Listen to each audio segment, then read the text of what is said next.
I was blindsided, completely blindsided. You see, all morning, I'd been teaching a group about winning. And then all of a sudden, I get thrown by one question. Fergus, what was your worst failure? Now, I've been fortunate. My whole career has been working with the best of the best. I've worked in the NFL, international rugby, the Premier League. I've been fortunate to work with some wonderful winners.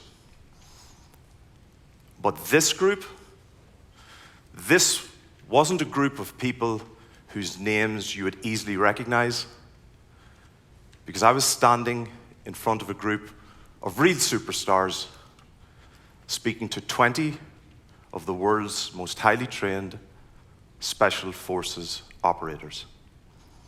And then I get thrown by this question, this one question, Fergus, what was your worst failure?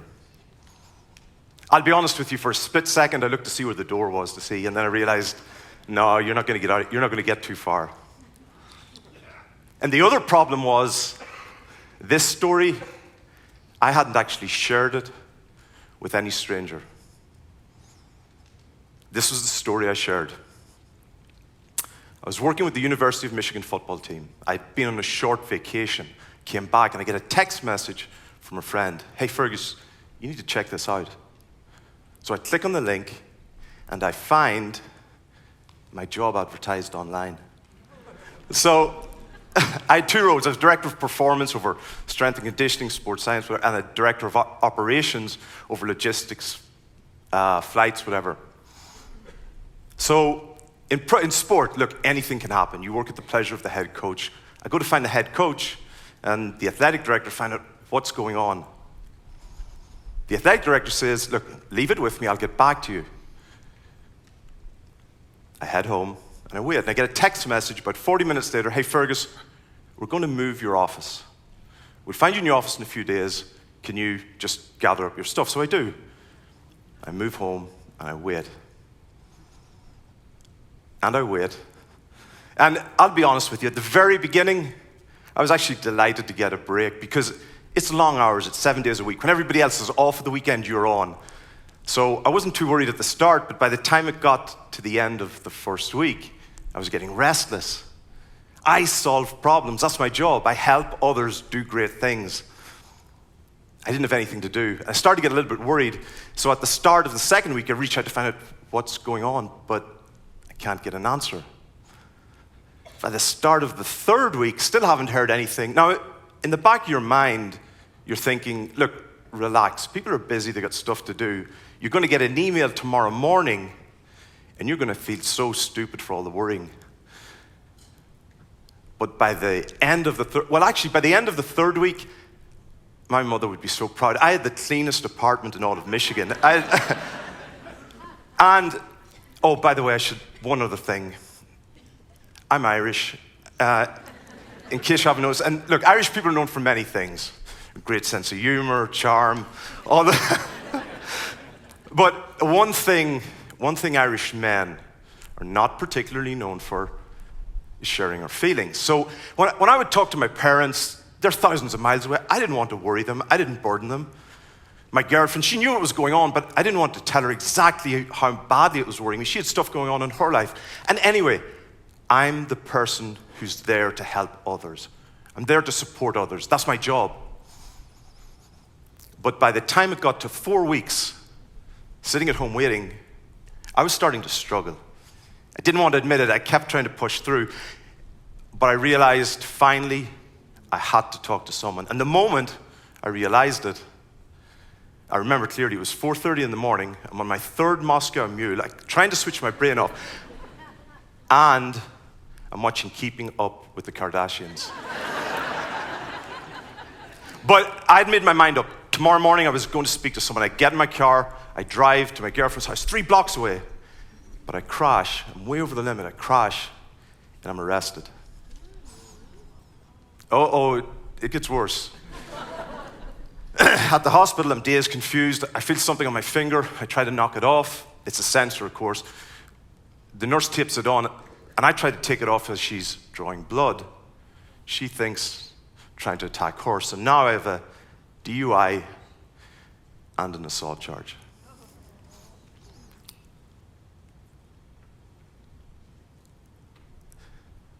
You know, it's funny because, well, it's not funny, but it's ironic. If I thought that things were difficult, if I thought I was on my own for the 4 weeks before that, I had no idea what the next 4 weeks were going to be like. Some friends, my girlfriend, others disappeared. And then I had the media. Now, Oscar Wilde's a smart guy, but Oscar Wilde once said the only thing worse than being talked about is not being talked about. Oscar Wilde didn't have to deal with Facebook, Twitter, ESPN, Ann Arbor News, all of those different things. This is the truth. I remember clearly sitting at home one day, looking out the window, praying that Kanye West or Conor McGregor, somebody would do something crazy so people would have something else to talk about. But the reality was it was kind of a blessing in disguise, because what happened were people who I hadn't spoken to in a long time, Army Rangers, Navy SEALs, NFL linebackers, coaches in the NBA, very successful people, heard about it. Because was I going to tell someone if it wasn't public? Heck no. These people started to reach out and call me. The first question was, Fergus, what really happened? But it was the second question that actually hurt me the most. The second question was, Fergus, why didn't you call? And you know, honestly, my answer was, I didn't want to burden you. Some of these are incredibly successful people. Some of these are high achievers, overachievers, people who I'd worked with, people who I'd helped, people who I looked up to. And they wanted to know, why didn't I lean on them? But then something amazing happened. Many of these people, many of them are very well known. Almost every single person shared a story, a moment of failure, a moment of weakness, a moment of tragedy or trauma that they faced, and they had to reach out and lean on someone else. But I never knew about any of these stories. Not one. I remember saying to one lady, I didn't know that about you. And she said, of course not. The only reason I know about your story is yours made ESPN. Isn't it crazy? Never before have all of us been so connected. Facebook, Instagram, Twitter, all of these different things. But never before do we truly know the person. We're connected to images of each other, but not our real identity.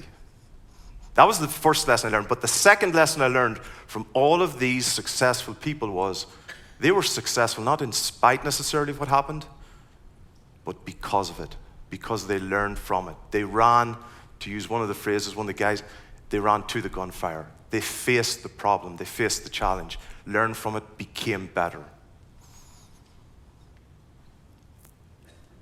Now, I walked into that room that morning to those guys, those 20 guys. I was 6 foot and a quarter. When I finished telling, the quarter's important, when I finished telling the story, I felt 4'2". And I remember looking straight across to see, my head was hanging. I remember looking straight across. The most senior officer looked at me and said, yeah, that happens to us too. Yeah, that happens to us too. And then, for the next 2 hours or so, you know what we spoke about?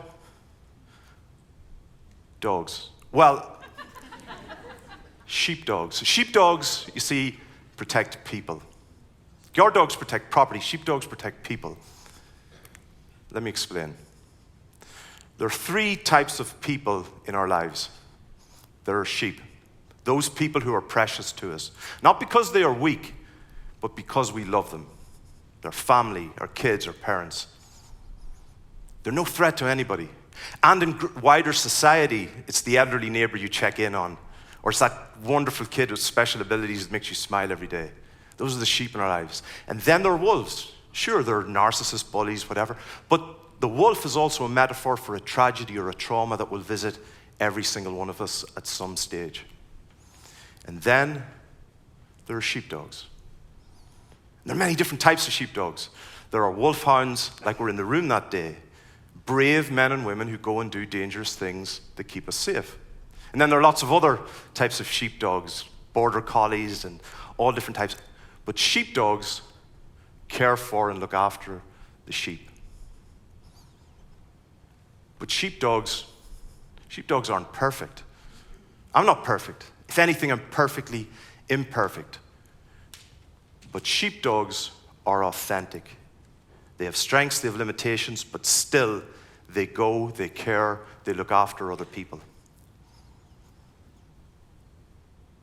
Authentic people are not perfect, but they are real.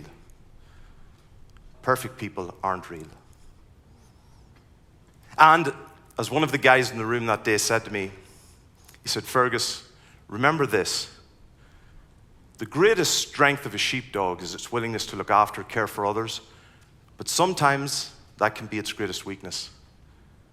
The biggest mistake many of us in the room make is that we fail to call on and to lean on other sheepdogs when we need it most. Last thing he said, Fergus, the world needs more sheepdogs.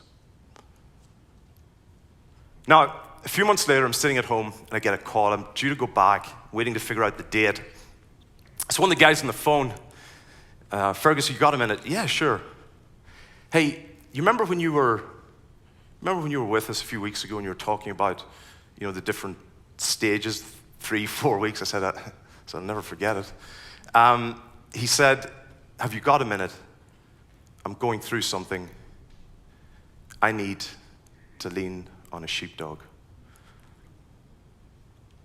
Sometimes, even sheepdogs need a sheepdog. Thank you.